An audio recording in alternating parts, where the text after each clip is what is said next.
अस्सलाम वालेकुम वरहमतुल्लाहि वबरकातुहू। उम्मीद करती हूँ कि आप सब लोग खैर ऑफियत से होंगे। Welcome to another lecture. और आज का लेक्चर स्टार्ट करने से पहले मेरी आप सबसे गुजारिश है कि जिन्होंने अभी तक मेरे चैनल को सब्सक्राइब नहीं किया वो मेरे चैनल को सब्सक्राइब कर दें, लाइक कर दें और अपने दोस्तों में शेयर कर दें। जी, तो हम लोगों ने प्रीवियस लेक्चर में स्टार्ट किया था रिस्पायरेटरी डिसऑर्डर्स को पढ़ना, और हम लोगों ने प्रीवियस जो लेक्चर है उसमें हम लोगों ने रिस्पायरेटरी डिसऑर्डर्स पढ़े थे, और इसकी एक हम लोगों ने जो डिसऑर्डर था वो पढ़ा था जो कि था हमारे पास ब्रोंकाइटिस। आज हम लोग नेक्स्ट पढ़ेंगे एम्फीसीमा। जिन्होंने पिछला लेक्चर नहीं देखा मैं उसका लिंक जो है वो डिस्क्रिप्शन बॉक्स में ऐड कर दूंगी, आप लोग उधर से जाकर देख सकते हैं। मेरे चैनल पर भी मौजूद है, आप लोग मेरे चैनल को विजिट करके भी आप लोग उस लेक्चर तक जा सकते हैं। जी, तो बगैर वक्त ज़ाया किए हम लोग स्टार्ट करते हैं अपना नेक्स्ट डिसऑर्डर जो कि है एम्फीसीमा। एम्फीसीमा के बारे में आज हम लोग डिस्कस करेंगे। ये तो मैं आप लोगों को बता दूंगा केपी की बुक जो सी है ना, केपी के वालों की बुक, उसके ऊपर बहुत शॉर्ट सा लिखा हुआ है, लेकिन जो पंजाब टेक्स्ट बोर्ड है उसके ऊपर थोड़ा सा लेंथ लिखा हुआ है। लेकिन चीज़ एक ही, आप लोगों ने बेसिक चीज़ मैंने क्या किया है, आप लोगों ने बेसिक समझनी है कि ये है क्या।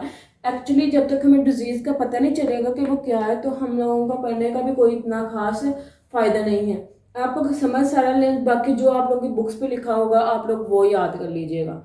आप लोगों की बुक की तरफ भी जाऊंगी क्योंकि जो है केपी के वाले जो हैं उनकी बुक पे जस्ट उनकी डेफिनेशन लिखी है, जस्ट उसका एक काज लिखा और एक तकरीबन, हाँ जी, एक ही काज लिखा हुआ है और जस्ट सिम्टम्स उसके लिखे हैं। उसके अलावा उन्होंने कोई तीसरी चीज़ उसमें ऐड नहीं की, सिंपल एक छोटा सा पैराग्राफ बना के दे दिया। लेकिन जो पंजाब टेक्स्ट बोर्ड है उधर उन्होंने थोड़ी सी उसकी डिटेलिंग की हुई है, तो मैं आप लोगों को जो पंजाब टेक्स्ट बोर्ड है ना उधर से करवाऊंगी।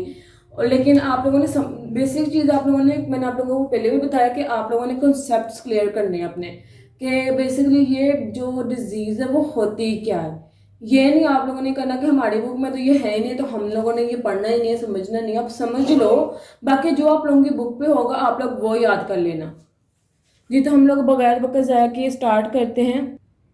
जी, तो हम लोगों ने सबसे पहले इसकी डेफिनेशन करनी है कि ये बेसिकली होता क्या। मैं यहाँ पे लिख देती हूँ कि जो जो चीज़ें हम लोगों ने इसमें डिस्कस करनी है। जी, तो हम लोगों ने सबसे पहले इसकी डेफिनेशन डिस्कस करनी है। और स्टूडेंट्स एक बात और, आप लोगों ने ना राइटिंग पे इतना मेरे पर फोकस नहीं करना क्योंकि पीछे से जो बोर्ड है वो हिलता है, फिक्स नहीं है, तो इसलिए मेरी राइटिंग थोड़ी ना इस तरह की आ रही है। तो आप लोगों ने ना राइटिंग को इग्नोर करना है, जस्ट आप लोगों ने समझने पे फोकस करना है कि मैं समझा क्या रही हूँ, बता क्या रही हूँ आप लोगों को। जी, तो नेक्स्ट हम लोग इसके ऊपर बात करेंगे कि इसकी जो इफेक्ट्स है वो क्या होते हैं। इसके इफेक्ट्स के ऊपर बात करेंगे हम लोग।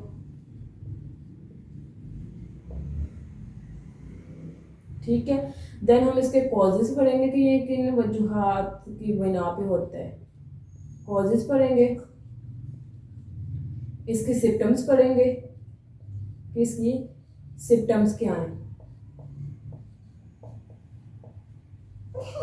और देन हम लोग पढ़ेंगे कि इसका जो पेशेंट है वो मतलब कितना उसके कितनी सीवियर कंडीशन हो जाती है, तो उसके जो कंडीशन है उसके बारे में हम लोग पढ़ेंगे कि क्या होता है, उसकी कंडीशन किस लेवल तक वो जो है वो चले जाती है। लेकिन बेसिक चीज़ें जो हम लोगों ने डिस्कस करनी है इधर। ये तो आगे ना थोड़ा सा ये ब्लर हो गया था, तो मैंने ना अभी थोड़ा इसको एडजस्ट किया स्क्रीन को कि ये ब्लर ना हो और आप लोगों को समझ आ जाए कि ये मैं क्या लिखा हुआ है। तो उम्मीद करती हूँ कि आप लोगों को समझ आ रही होगी कि क्या लिखा हुआ है। ये तो हम लोगों ने सबसे पहले इसकी डेफिनेशन डिस्कस करनी है, इफेक्ट्स डिस्कस करने हैं, कॉजेज डिस्कस करने हैं, और हम लोगों ने इसके सिम्टम्स डिस्कस करने हैं। तो हम लोग वन बाय वन डिस्कस करेंगे। सबसे पहले हम लोग देख लेते हैं कि एम्फीसीमा है क्या, इसकी डेफिनेशन की तरफ चले आते हैं हम लोग। तो हम लोग उसकी पहले डेफिनेशन डिस्कस कर लेते हैं कि बेसिकली ये बीमारी है क्या। जी, तो मैंने आप लोगों के सामने इसकी डेफिनेशन लिखी है, ये इसकी डेफिनेशन आ जाती है। अगर आप हेडिंग्स बना के लिखना चाहते हो तो आप लोग हेडिंग्स बना के लिख लो। मैंने आप लोगों को बताया था कि हेडिंग से आप लोगों का बहुत अच्छा इंप्रेशन पड़ता है, आप पेपर चेक करके पेपर भी बहुत अच्छा इंप्रेशन पड़ता है आप लोगों के पेपर का, और वैसे भी आप लोगों का लिखा भी अच्छा लगता है जब आप लोग डेफिनेशन इस तरह आप लोग हेडिंग्स दे के लिखते हो ना। एक तो आप लोगों को हेडिंग्स देने का पता चल जाता है कि हम लोगों ने, अगर हमारे पास कोई टॉपिक आ जाए किसी किस्म का भी, तो हम लोगों ने उसके ऊपर हेडिंग इस वे से देनी है, तो ये चीज़ें आप लोगों को समझ आ जाती हैं। जी, तो हम लोग देखते हैं एम्फीसीमा है क्या। एम्फीसेमा एक ऐसी बीमारी है जो कि हमारी एल्वोलाई की जो वॉल्स होती हैं उसको तबाह कर देती है। जो हमारी एल्वोलाई की जो वॉल है, जो दीवार है, उसको तबाह कर दे, वो उस बीमारी को हम लोग क्या कहते हैं? उस बीमारी को हम लोग नाम देते हैं कि वो कौन सी बीमारी है? एम्फीसीमिया की। जी, ये तो इसकी डेफिनेशन होगी। अब हम देखते हैं कि इसका कॉज, इसके इफेक्ट्स क्या हैं। ये जो बीमारी हम लोगों ने पढ़ तो लिया कि ये डिस्ट्रक्शन होती है एल्वोलाई के वॉल्स की, लेकिन अब इसका मतलब कि ये इसके कॉजेज क्या हैं, वजह क्या बनती है इसकी, तो वो हम वजह जानते हैं। कॉज में हम लोग वजह बताते हैं ना। कोई आप लोगों से पूछ सकता है, इसलिए मैं आप लोगों को छोटी छोटी चीज़ें बताती हूँ कि आगे जब आप लोग जाते हो MBBS के टेस्ट के लिए आप लोग अपीयर होते हो, किसी और टेस्ट के लिए आप लोग अपीयर होती है, कोई भी आप लोगों ने टेस्ट देना होता है, तो वहाँ पर हिसाब छोटी छोटी चीज़ें आप लोगों को पता होनी चाहिए। आप लोगों से पूछ लेते हैं, चाहे वो आप लोगों के बुक पे हो या ना हो, आप लोगों से फिर भी वो पूछ लेते हैं। तो आप लोगों को इसलिए मैं सारा कॉन्सेप्ट दे रही हूँ ताकि आप लोगों के इसको अच्छी तरीके से समझ सके। बाकी या तो जो आप लोगों की बुक्स पे आप लोग वो कर लो, मुझे कोई प्रॉब्लम नहीं है, क्योंकि ना तो मैंने आप लोगों के पेपर चेक करने हैं। तो अब जस्ट मेरा मकसद आप लोगों को पढ़ाने का ये है कि आप लोगों के सारे जो कंसेप्ट है वो क्लियर हो जाए, A to Z आप लोगों को पता हो कि हमने इस डिसऑर्डर को पढ़ा था। इस डिसऑर्डर में हम लोगों ने क्या चीज़ पढ़ी थी, इसके क्या इफेक्ट्स थे, क्या इसके वजह क्या थी, इसका असर क्या होता है हमारी बॉडी के ऊपर। तो ये सारी चीज़ें, इसके सिम्टम्स क्या होते हैं, तो आप लोगों को ये सारी चीज़ें जो सी हैं वो पता होनी चाहिए। बाकी याद आप लोग बेशक शॉर्टकट कर लो या आप लोग लॉन्ग कर लो, इसमें कोई भी दिक्कत नहीं है। जी, तो नेक्स्ट हम बात करेंगे कॉजेज़ की।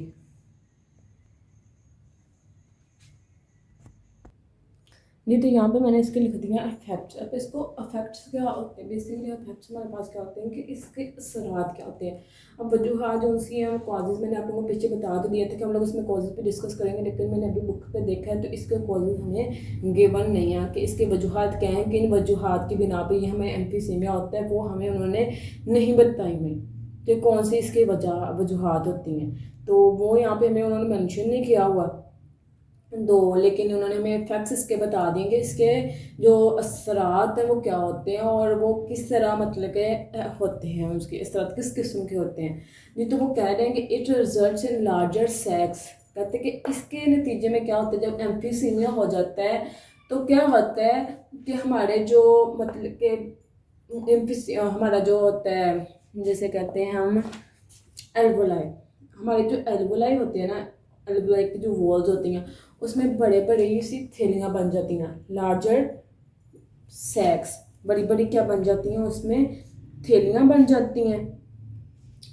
तो क्या होता है फिर, लेकिन उस जब थैलियाँ बन जाती हैं तो जो गैसेस एक्सचेंज का जो एरिया होता है, मतलब जिसमें हमारे पास गैसेस एक्सचेंज हो रही होती हैं, लंग्स में जिस एरिया से हमारी गैस निकल रही होती है, उसका जो सरफेस एरिया होता है वो बहुत ज़्यादा कम हो जाता है विद लेस सरफेस एरिया। मतलब कि जो जब बड़े बड़े सैक्स बन जाएंगे तो जारी बात है कि जो गैसेस एक्सचेंज के लिए जो मतलब कि होगा, ये सरफेस एरिया होगा तो वो तो ऑटोमेटिकली लेस हो जाएगा। जब वो मतलब फैलती जाएगी तो वो क्या हो जाएगा, वो लेस हो जाएगा एरिया जोन से। अब जब एरिया लेस हो जाएगा गैसेस एक्सचेंज के लिए, देन क्या होगा, देन हमारे क्या होंगे, जो लंग टिश्यूज होंगे वो टूट जाएंगे, ब्रेक हो जाएंगे, breaks down. The lung do not come back to their original shape after exhalation. कहते हैं कि फिर क्या होगा, जब हमारे लंग्स टिश्यू टूट जाएंगे देन क्या होगा, हमारे जो लंग्स होंगे वो अपनी ओरिजिनल शेप में नहीं आ सकेंगे। एक्सहेलेशन के बाद, एयर एक्सहेल करने के बाद अपनी ओरिजिनल पोजीशन में नहीं आ सकेंगे। ये बात आप लोगों ने याद रखनी है कि क्या होते हैं, इसके इफेक्ट्स क्या होते हैं। एक तो हमारे बहुत बड़े बड़ी थैलियाँ बन जाती है जिसकी वजह से गैसियस एक्सचेंज का जो सरफेस एरिया होता है वो कम हो जाता है। कम होने की क्या वजूहत, क्या उसका असर क्या पड़ता है, उसके इफेक्ट क्या होते हैं कि उसके इफेक्ट में क्या होते हैं, हमारा जो लंग टिश्यू होते हैं, जो हमारे फेफड़ों में जो टिश्यूज होते हैं वो टूट जाते हैं, और जो हमारा लंग है, जो हमारे लंग्स होते हैं वो दोबारा अपनी ओरिजिनल शेप में नहीं आ पाते। जो हमारे लंग्स होते हैं, फेफड़े होते हैं, वो अपने जो है वो असल हालत में नहीं आ पाते एक्सहेलेशन के बाद। फिर क्या होता है, सो air can not be pushed out and is trapped into the lungs. इसके वजूहत क्या, इसकी वजह क्या होती है कि हमारी जो एयर होती है वो बाहर नहीं आ पाती। जारी बात है, इनहेल में हम अंदर लेके जाते हैं ऑक्सीजन को और कार्बन डाइऑक्साइड को बाहर निकालते हैं। एयर को हम बेसिकली अंदर लेके जा रहे होते हैं ना, तो एयर के थ्रू क्या ऑक्सीजन हमारे अंदर जा रही होती है। तो क्या होता है कि जब जब हमारे, अब देखो, जब हमारे अंदर जाएगी ऑक्सीजन तो कार्बन हवा अंदर जा रही है लेकिन उसको बाहर निकलने का कोई रास्ता नहीं मिल रहा। तो वो क्या हो जाएगी, हमारे जो फेफड़े होंगे उसके अंदर वो ट्रैप हो जाएगी, मतलब कि वो फंस जाएगी, बाहर नहीं निकल पाएगी। तो देन फिर क्या होगा, हमारे जो होते फिर हमारा जो आगे जो ये हमारी जो बीमारी होती है फिर में वो हमें लग जाती है। देखो वो बीमारी होने के चांस हो जाते हैं जब हमें हमारे अंदर, हमारे लंग्स के अंदर जो है वो एयर ट्रैप हो जाती है। ठीक हो गया। देन हम लोग इसके पढ़ते हैं कि क्या आगे इसका जो सिम्टम्स हैं वो क्या होते हैं, कि इसके सिम्टम्स में क्या क्या चीज़ें आती हैं। या तो हम लोगों ने इसके इफेक्ट्स पढ़ लिया ना कि इसके इफेक्ट्स क्या होते थे, फिर एक दफ़ा मैं आप लोगों को रिपीट कर देती हूँ ताकि आप लोगों को अच्छी तरीके से क्लियर हो जाए। क्या होता है कि जब एम्फीसीमिया होता है तो हमारे जो एल्वोलाई की वॉल्स होती हैं उसमें बड़े बड़े क्या बन जाते हैं, सैक्स बन जाते हैं। सैक्स कहते हैं थैलियों को, थैलियाँ बन जाती हैं जो कि मतलब कि बहुत ज़्यादा लेस सरफेस एरिया होता है से, मतलब कि फिर हमारे जब वो थैलियाँ बन जाती हैं तो जो गैशियस एक्सचेंज का सरफेस एरिया होता है वो बहुत ज़्यादा कम रह जाता है। कहते हैं कि एज लंग टिश्यू ब्रेक्स, कहते हैं जैसे ही लंग टिश्यू जो से फिर टूट जाते हैं, जब जारी बात है सरफेस एरिया कम हो जाएगा गैशियस एक्सचेंज का, तो हमारे जो लंग टिश्यू होंगे वो टूट जाएंगे और हमारे लंग जो हैं वो ओरिजिनल पोजीशन में नहीं आ सकेंगे एक्सहेलेशन के बाद। और इससे क्या होगा, हम जो एयर होती है वो बाहर नहीं आ पाएगी और वो लंग्स में ट्रैप हो जाएगी, हमारे फेफड़ों में ट्रैप हो जाएगी। अब जैसे अगर मैं आप लोगों को डायग्राम दिखाऊं बुक पे, अगर आप लोगों को नज़र आए, यहाँ पे एक डायग्राम बनी हुई है। अब ये जो इधर वाली साइड पर जिधर मेरे पास बोर्ड मार्कर है, ये जो डायग्राम है इसमें हमारे पास ये देखिए सरफेस एरिया जोन सा है वो क्या है, ठीक है, मतलब कि यहाँ पे मतलब कि ये तंग हो गया, सॉरी, यहाँ पे हमारे पास जोन सा है सरफेस एरिया क्या है वो तंग हो गया। यहाँ पे क्या था, खुला था, इजीली गैसेस आ रही थी, जा रही थी, निकल रही थी, ठीक है। तो ये जो हमारे पास होगा, ये भाई ये शेप होगी एल्वोलाई की, ये क्या होगी नॉर्मल होगी एल्वोलाई। और ये जो होगी हमारे पास, ये क्या होगी हमारे पास, अफेक्टेड होगी, एम्फीसीमिया होगा। क्योंकि इसमें क्या होता है, हमने कहा था कि जो सरफेस एरिया होता है गैस एक्सचेंज के लिए वो कम हो जाता है। ये देखें यहाँ पे आप लोगों को ऑटोमेटिकली नज़र आ रहा है कि यहाँ पर सरफेस एरिया ज़्यादा है और इधर वाली साइड पर सरफेस एरिया कम है। तो ये हमारे पास नॉर्मल एल्वोलाई होगा और ये हमारे पास एम्फीसीमा होगा। उम्मीद करती हूँ कि आपको समझ आई होगी इसकी। देन हम इसके सिम्टम्स की बात करते हैं जी। तो ये आप लोगों के सामने मैंने सिम्टम्स कुछ लिखे हैं। इसके सिम्टम्स में क्या आता है हमारे पास, सबसे पहले शॉर्टनेस ऑफ ब्रेथ आता है कि हमारे जो सांस है उसमें शॉर्टनेस हो जाती है, मतलब कि बहुत ज़्यादा हमें सांस कम होने शुरू हो जाता है। ज़ाहिर बात है कि जब हमारे अंदर जब ऑक्सीजन बाहर मतलब कि जो ऑक्सीजन अंदर जाएगी तो कार्बन डाइऑक्साइड बाहर नहीं निकलेगी, तो हमारे जो ब्रेथ है, जो हमारा सांस लेने का मतलब उसमें शॉर्टनेस तो पैदा होगी। जैसे कि हम लोगों ने पढ़ा था कि जब हम लोग भागते हैं, ठीक है ना, जब कोई हार्ड जॉब करते हैं तो जो हमारे अंदर कार्बन डाइऑक्साइड का लेवल है वो बहुत ज़्यादा हो जाता है और रिस्पायरेटरी सिस्टम जो कंट्रोल कर रहा होता है हमारे सारे वो सांस लेने के अमल को, वो क्या करता है, वो इस चीज़ को मतलब कैसे, मतलब कि वो मतलब ब्लड में कार्बन डाइऑक्साइड की ज़्यादा एक्सेस को बर्दाश्त नहीं कर सकता होता। हमारा जो ब्रेन होता है, जो ब्रेन में हमारे पास सिस्टम सेट होते हैं ना, तो फिर जब वो कार्बन डाइऑक्साइड का ज़्यादा हो जाता है तो वो फ़ौरन जो है रिस्पायरेटरी सिस्टम को, मतलब कि जो ब्रेन है वो अलार्म भेजता है, ठीक है ना।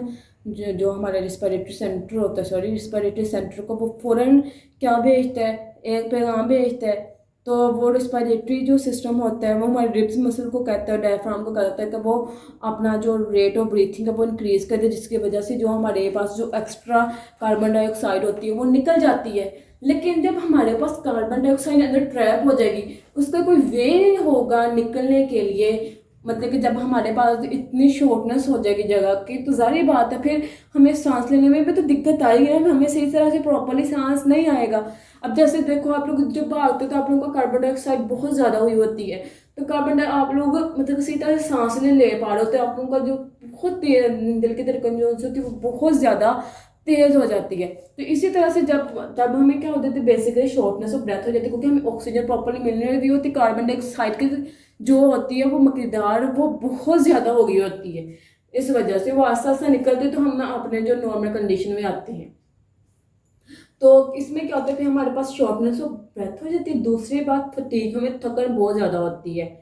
तीसरी बात, रिकरिंग रिस्पायरेटरी इन्फेक्शंस के जो रिस्पायरेटरी इन्फेक्शंस हैं, मतलब कि वो बार बार होती है, जो हमारे रिस्पायरेटरी सिस्टम है उसमें बार बार इन्फेक्शंस आती हैं। देन फोर्थ पे क्या होता है, हमारा वेट जो है वो लॉस होना स्टार्ट हो जाते हैं। तो ये इसके क्या थे, कुछ सिम्टम्स थे जो कि इस बीमारी की तशखीस के लिए यूज़ होते हैं, कि अगर हमें ये सिम्टम्स हमें होते हैं तो ये चांस हो सकते हैं कि हमें एम्फीसीमा हो। जी, तो एक इन्होंने बात लिखी हुई है बुक पे, अगर मैं यहाँ पे लिख दूँ तो आप लोगों को आसानी हो गई। जी, तो यहाँ पे वो क्या बात बता रहे हैं, यहाँ पे उन्होंने दो बातें हमें बताई हैं। यहाँ पे उन्होंने हमें दो बातें बताई हैं। एक बात उन्होंने बताई है कि बाय द टाइम, दो बातें उसने बताई हैं, कहते हैं कि बाय द टाइम मतलब कि टाइम गुजरने के साथ साथ जो है, मतलब जैसे जैसे टाइम गुजरता जाता है तो ये जो एम्फीसीमिया है उसकी जो सिम्टम्स होती हैं वो पेशेंट में अपीयर होना स्टार्ट होती हैं। मतलब जब तक वो मतलब कि आप लोगों को सिम्टम्स स्टार्ट होना स्टार्ट होते हैं तब तक पेशेंट जो है वो तकरीबन 50 से 70% अपने जो लंग टिश्यू है वो गंवा बैठा होता है जब तक इस इश्यू का पता चलता है। 50 to 70% याद रखनी है ये बात, कि जब पेशेंट को सिम्टम्स शो होना स्टार्ट होती हैं वक्त के साथ साथ, तब तक जो पेशेंट है वो अपना 50% से लेके 70% तक अपने लंग टिश्यू जो है वो हो चुका होता है। अक्सर आप लोगों को मतलब कि एमसीक्यूज में भी पूछ सकते हैं, जब आप लोग आगे टेस्ट वगैरह कहीं देंगे तो आप लोगों से पूछ सकते हैं कि मतलब कि जो पेशेंट है कितने परसेंट उसके जो है लंग टिश्यू जो है डैमेज हो जाते हैं एम्फीसीमिया में। तो आप लोगों को ये पता होना चाहिए। एक तो आप लोगों के लिए कि जिनके बुक्स में ये चीज़ें नहीं लिखी हुई, बेशक आप लोग अगर आप लोग इसको लिखना चाहते हो ना कहीं अपने बुक पे साइड पे लिखना चाहते हो तो बेशक आप लोग लिख लो। पंजाब वालों की बुक पे तो है, केपीके वालों की बुक पे नहीं है। तो जिन जिन के बुक्स पे अगर केपीके के अलावा कोई सिंध बोर्ड या कोई बहावलपुर बोर्ड, जिस बोर्ड के बच्चे को देख रहा है, अगर उसकी बुक में ये चीज़ नहीं है तो वो आप लोग इसको अच्छी तरह से देख लें कि ये जो चीज़ है आप लोगों के लिए फ़ायदा, आप लोगों को आगे इसका कहीं ना कहीं लाजमी फ़ायदा हो सकता है। कि आप लोगों को तो कोई पूछ सकते हैं कि वैसे भी आप लोगों को जनरल नॉलेज के तौर पे भी आप लोगों को ये पता होना चाहिए कि मतलब जब तक उसके आप लोगों को सिम्टम्स पता चलते हैं तब तक पेशेंट कितने परसेंट अपने लंग टिश्यू जो से होता है वो खो चुका होता है, 50 to 70%। देन दूसरी बात क्या है कि जो ऑक्सीजन लेवल होता है ब्लड में वो क्या हो जाता है, कहते हैं कि इतना ज़्यादा लो हो जाता है कि उसमें हमें बहुत ज़्यादा सीरियस कॉम्प्लिकेशंस मतलब कि देखनी पड़ती है। मतलब कि बहुत ज़्यादा वो सीरियस कॉम्प्लिकेशन का बायस बन जाता है जब हमारे ब्लड में ऑक्सीजन लेवल इतना ज़्यादा कम हो जाता है। जी, तो ये हमारे पास था एम्फीसीमा। और आज मेरा दिल है कि दूसरा टॉपिक भी छोटा सा है तो वह भी कर लें, नमूनिया। तो हम निमोनिया भी करते हैं। इनकी बुक पे केपीके वालों की बुक पे बहुत छोटा सा लिखा हुआ है, उसमें उन्होंने भी सेम डेफिनेशन जस्ट उसके सिम्टम्स और ये एक दो लाइनों में उन्होंने 3-4 लाइनों में उन्होंने ना ये पैराग्राफ फिनिश कर दिया है। तो लेकिन मैं आप लोगों को थोड़ा सा इसका डिटेल में बताऊंगी। जिसको डिटेल में करना हो, याद रखना हो, वो डिटेल में याद रख ले। जिसको अपने बुक में या आप लोग अपने, मैं आप लोगों को ये कहूँगी, रिकमेंड करूँगी कि आप जितना आपके बुक्स पे आप लोग बुक्स तक रहो, लेकिन जब सब समझने की बात आती है ना तो आप लोग समझो ताकि आप लोगों के कंसेप्ट क्लियर हो। अगर आप लोगों को पेपर में कभी कुछ भूल जाते तो आपको कहीं ना कहीं कुछ चीज़ याद रह जाती है तो आप लोग पेपर में ईजिली लिख सकते हो फिर। इसलिए मैं आप लोगों को इसको ज़्यादा फोकस कर रही हूँ, आप लोगों को ज़्यादा से ज़्यादा मतलब कि मैं उसको डिटेल में बताने की कोशिश कर रही हूँ ताकि आप लोगों के कंसेप्ट क्लियर हो, आप लोगों को आगे एंट्री टेस्ट वगैरह में जाके मुश्किल ना हो। और कोई भी आप लोग टेस्ट दो आगे, चाहे वो एंट्री टेस्ट हो, मेडिकल का हो, या कोई भी आप लोग किसी भी फील्ड में जिन्होंने आगे बायो लेके चलनी है, उनके लिए मैं स्पेशली कह रही हूँ, तो ताकि उनको कोई प्रॉब्लम ना हो नेक्स्ट। जी तो हम अब नेक्स्ट स्टार्ट करेंगे नमूनिया। जी तो यहाँ पे मैंने आप लोगों को एक डेफिनेशन लिखी है, नमूनिया क्या होता है। नमूनिया क्या कहते हैं कि ये इन्फेक्शन होती है लंग्स की। बेसिकली क्या होता है नमूनिया, हमारे पास क्या होता है, नमूनिया का नाम तो आप लोगों ने भी काफ़ी सुना होगा। तो कहते हैं कि नमूनिया क्या होता है, इन्फेक्शन होती है लंग्स की। और दूसरी बात उन्होंने क्या कही है कि अगर ये इन्फेक्शन दोनों लंग्स को इफ़ेक्ट करे तो हम इसको क्या करेंगे, डबल नमूनिया कहेंगे। आप लोगों को GK वालों की बुक्स, उनके कुछ बुक्स के ऊपर नहीं है, कुछ बुक्स के ऊपर नहीं है, कुछ बुक्स के ऊपर ये चीज़ लिखी हुई है कि अगर ये जो इन्फेक्शन है नमूनिया, ये जो इन्फेक्शन है लंग्स की, अगर ये दोनों लंग्स के ऊपर इफेक्ट करती है तो हम इसको क्या बोलेंगे, डबल नमूनिया। अगर वो सिंगल पे करती है तो हम लोग उसको जस्ट नमूनिया बोलेंगे। तो ये बात आप लोगों ने याद रखनी है, ये थी इसकी डेफिनेशन। अब हम इसके कॉज पढ़ेंगे कि इसके कॉजेज़ क्या हैं। जी तो इसके जो काजेज़ हैं उसमें कहते हैं कि जो ज़्यादा मोस्ट कॉमन काज जो है वो इसका बैक्टीरियम है। मतलब कि बैक्टीरियम को इस जो बैक्टीरियम की वजह से नमूनिया होता है ना, उसको हम स्ट्रेप्टोकोकस नमूनी भी बोलते हैं। जी तो जो बैक्टीरिया की वजह से हमें नमूनिया होता है, मतलब कि जो लंग प्रॉब्लम बनती है बैक्टीरिया की वजह से, एक ये इसकी नमूनिया के वजूहात में से जो नमूनिया के वजूहात में आती है बैक्टीरिया, मतलब कि जो बैक्टीरिया की वजह से होती है। देन दूसरी आती है वायरल इन्फ्लुएंजा। उसको वायरल को हम क्या कहते हैं, इन्फ्लुएंजा वायरस क्या होता है, जो कि हमें फ्लू वगैरह की वजह से होता है, जिसमें हमें फ्लू वगैरह हो जाता है या फिर डायरिया हो जाता है, हमें वोमिटिंग हो जाती है। तो ये भी इसके क्या है, एक कॉजेज में से हैं। देन हमारे पास आ जाते हैं फंगल इन्फेक्शन में जिसमें फंजाई वगैरह आती है, जैसे उल्ली जिसको उर्दू में आप लोग बोल लो। तो वो जो इधर मतलब कि बाजू का आप लोगों ने देखा है, जब पानी बहुत ज़्यादा पुराना हो जाता है तो उसके नीचे एक ग्रीन लेयर बन जाती है, ग्रीन कलर की लेयर बन जाती है, स्लिपरी सी, उसको हम क्या कहते हैं, फंगस बोलते हैं। तो उसी को यहाँ पर उन्होंने फंगल डिजीज़ का नाम दिया, उसको फंगल का नाम दे दिया यहाँ पे। तो जो फंगल इन्फेक्शन की वजह से होती है, फंगल इन्फेक्शन भी इसकी वजह, एक तो वजह इसके बैक्टीरिया में, अगर बैक्टीरिया की वजह से होता है। दूसरा वायरल इन्फ्लुएंजा वायरस जो कि हमारे फ्लू डायरिया वॉमिटिंग वगैरह से होता है। देन थर्ड जो है वो फंगल इन्फेक्शन जो कि फंगस वगैरह की वजह से होती है। ये इसके क्या थे, बेसिक 3 कॉजेज थे। देन हम इसकी बात करेंगे कि इसके जो इफेक्ट हैं वो क्या होते हैं। ये इफेक्ट के बारे में बात करेंगे अब हम। जी तो जब कहते हैं कि जब पॉजिटिव ऑर्गेनिजम्स, मतलब कि जो उनकी वजह, कहते हैं कि जब पॉजिटिव ऑर्गेनिज्म मतलब कि जिनकी वजह से मतलब कि ये बीमारी फैलती है, जैसे कि मैंने आप लोगों को पहले बताया कि एक तो बैक्टीरियम था जिसमें एक में वायरल था। देन हमारे पास फंगल इन्फेक्शन थी, जिनकी वजह से ये बीमारी फैलती है, ठीक है ना। वो ऑर्गेनिजम्स क्या होते हैं, वो हमारे एल्वोलाई में एंटर होते हैं और वहाँ पे वो क्या हो जाते हैं, सेटल हो जाते हैं, मतलब कि वहाँ पे रिहाइश पजीर हो जाते हैं जनाब। और वहाँ पे वो नंबर्स में बहुत ज़्यादा, मतलब उनकी वहाँ पे ग्रोथ बहुत ज़्यादा हो जाती है। सबसे पहले क्या होता है, जो वो पॉजिटिव ऑर्गेनिजम्स आते हैं, एंटर होते हैं हमारी एल्वोलाई में। देन क्या होते हैं, वो वहाँ पे सेटल हो जाते हैं, मतलब कि वहाँ पे अपनी घर बना लेते हैं हम।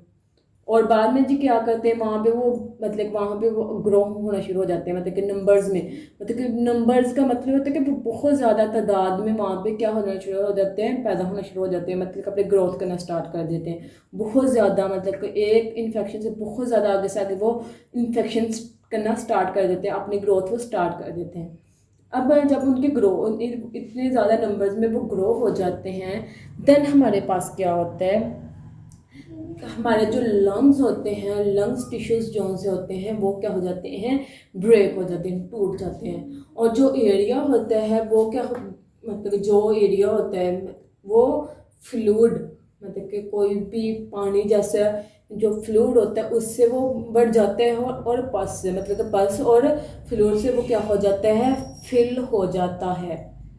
जो हमारा जो एरिया होता है, जो जिस एरिया में वो मतलब जब हमारे, जारी बात है, जब हमारे लंग टिश्यू ब्रेक होंगे, जहाँ से हमारा लंग टिश्यू ब्रेक होगा उस वो एरिया जो सा है उसमें पस और फ्लूइड जो सा है वो बढ़ जाता है।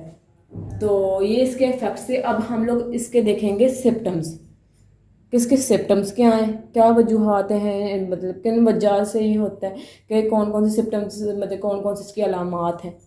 तो हम इसके अलामात देखेंगे अब जी। तो हमने अब इसके सिम्टम्स की बात करनी है कि इसके सिम्टम्स क्या होते हैं हमारे पास। सबसे पहले इसके सिम्टम्स में है cold, that is followed by high fever. क्या होता है कि हमें इसमें सर्दी लगती है जो कि हाई फीवर की शक्ल में सामने आती है, कि हमें बहुत ज़्यादा तेज़ बुखार हो जाता है, सर्दी लगती है और सर्दी से क्या हो जाता है, हमें बहुत ज़्यादा तेज़ बुखार हो जाता है जी। तो नेक्स्ट हमारा दूसरा क्या आता है, शिवरिंग। शिवरिंग में हमारे पास क्या आती है, हमें कप कपाहट स्टार्ट हो जाती है, कप कभी लग जाती है, हम कप कपाना स्टार्ट कर देते हैं।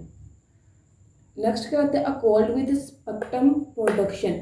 अब कहते हैं कि हमें सर्दी लगती है और साथ में क्या होता है, थूक। स्पेक्ट्रम प्रोडक्शन क्या होती है, थूक को कहते हैं, कि थूक मतलब के साथ में वो थूक भी हमें आता है, ठीक है। सर्दी लगती है साथ में, जैसे कोई बलगम जिसको कहते हैं आप लोग, बलगम आती है हमें, ठीक है ना, जिसमें रेशा टाइप भी होता है वो, उसको कहते हैं।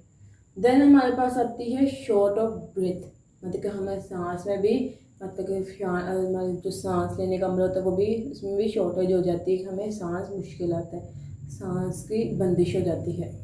देन हमारे पास आता है कि इसमें कलर भी हमारा चेंज हो सकता है, मे बी डस्की डल हो जाए और पर्पलिश जामुनी सा हो जाए, क्योंकि वो किस वजह से होता है कि हमारा poor due to poor oxygenation of blood, के जब हमारे पास ऑक्सीजन के जो है कम हो जाती है या पुअर ऑक्सीजनेशन हो जाती है तो ब्लड में, तो तब वो अकर होता है, हमारा कलर जो है वो चेंज होना स्टार्ट हो जाता है। तो ये हमारे पास बेसिकली 5 सिम्टम्स थी जो कि इसके इस हालत में होती हैं अगर हमें निमोनिया हुआ हो। तो लास्ट पे एक बात मैं आप लोगों को बता दूं कि इन्होंने लास्ट पे एक चीज़ लिखी हुई है, अगर मैं आप लोगों को बुक से वो चीज़ दिखा दूं तो वो लास्ट पे देखिए यहाँ पर लिखा हुआ है कि जो वैक्सीन होती हैं वो अवेलेबल होती हैं निमोनिया को प्रिवेंट करने के लिए by S pneumonia. S pneumonia के नेम से वो क्या होती है हमारे पास मेडिसिन होती है, वैक्सीन होती हैं जो कि प्रिवेंट करती है हमें निमोनिया से, और एंटीबायोटिक्स भी यूज़ होती हैं इसके ट्रीटमेंट के लिए, ठीक है। तो ये चीज़ें आप लोगों ने अभी याद रखनी है। यहाँ तक आप हमारा आज का लेक्चर था। उम्मीद करती हूँ कि आप लोगों को हर चीज़ क्लियर होगी, लेकिन अगर आप लोगों का कोई भी क्वेश्चन हो, अगर कोई चीज़ अगर अंदर से आप लोग को समझ ना आई हो तो आप लोगों ने मुझे लाजमी बताना है, और आप लोगों ने बताना है कि आप लोगों को लेक्चर कैसा लगा है। तो आप लोगों ने मुझे कमेंट लाजमी करना है, और दूसरे नंबर पे आप लोगों ने वीडियो को लाजमी शेयर करना है। एटलीस्ट आप लोग एक ग्रुप में अपने व्हाट्सएप पे कर दो, या किसी एक ग्रुप में आप लोगों ने लाजमी शेयर करनी है, फेसबुक पे कर दें, आप लोग इंस्टाग्राम आई डी है तो इंस्टाग्राम पे कर दें, फिर व्हाट्सएप ग्रुप्स बने हुए हैं स्टडी रिलेटेड या फ्रेंड्स के ग्रुप्स, उधर आप लोग कर दें। शेयरिंग आप लोगों ने मस्ट करनी है। तो आगे जो भी आप लोगों का नेक्स्ट टॉपिक इंशाल्लाह हम लोग नेक्स्ट लेक्चर में डिस्कस करेंगे। तो तब तक के लिए मैं आप लोगों से इजाज़त चाहूँगी, और ब्लॉग का एंड हम इसी दुआ से करेंगे कि अल्लाह पाक हम सबको नफ़ा बख्श इल्म हासिल करने की तौफीक अता फरमाए, और कोविड से हम सबकी निजात फरमाए, इस कोविड को ख़त्म कर दे। आमीन। अल्लाह हाफिज़।